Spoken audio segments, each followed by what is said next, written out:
श्रीराम और भरत, भक्ति की अद्वितीय कथा। एक बार भगवान श्रीराम ने अपने अनुज भरत की प्रशंसा करते हुए कहा, भरत, तुम सचमुच गुणों की खान हो। तुम्हारे जैसा भाई पाकर मैं धन्य हो गया। तुम्हारे गुणों की कोई सीमा नहीं है।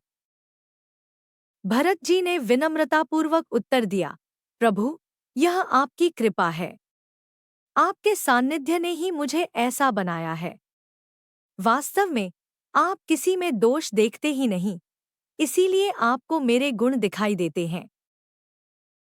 श्रीराम मुस्कराए और बोले, ठीक है, मान लिया कि मुझे दोष देखना नहीं आता, पर गुण देखना तो अवश्य आता है। और मैं विश्वास से कहता हूँ कि तुम गुणों के अक्षय कोश हो। भरत जी ने शीश झुकाकर कहा, प्रभु, यदि एक तोता सुंदर श्लोक पढ़ने लगे और एक बंदर नृत्य करने लगे, तो क्या यह उनकी विशेषता मानी जाएगी या उस शिक्षक और नर्तक की जिसने उन्हें सिखाया? श्रीराम बोले, यह तो सिखाने वाले की विशेषता होगी। भरत जी ने विनीत भाव से कहा, मैं भी उसी तोते और बंदर के समान हूँ। यदि मुझ में कोई गुण या विशेषता दिखाई देती है, तो यह केवल आपकी शिक्षा और मार्गदर्शन का परिणाम है।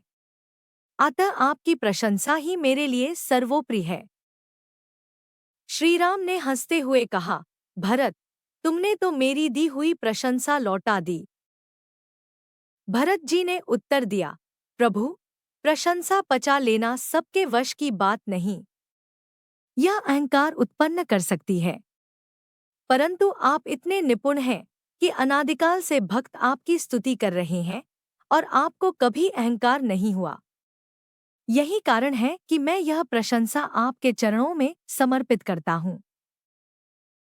श्रीराम ने गदगद होकर कहा, भरत, तुम सचमुच मेरे सबसे प्रिय भक्त हो। तुम्हारा यह भाव ही तुम्हें अद्वितीय बनाता है। सच्चा भक्त वही है जो अपनी हर उपलब्धि, गुण और प्रशंसा को भगवान के चरणों में समर्पित कर दे। यदि निंदा मिले तो उसे अपनी प्रेरणा मानकर उसे प्रशंसा में बदलने का प्रयास करे और वह भी भगवान को अर्पित कर दे। यही सच्ची भक्ति का मार्ग है। जय श्री राम।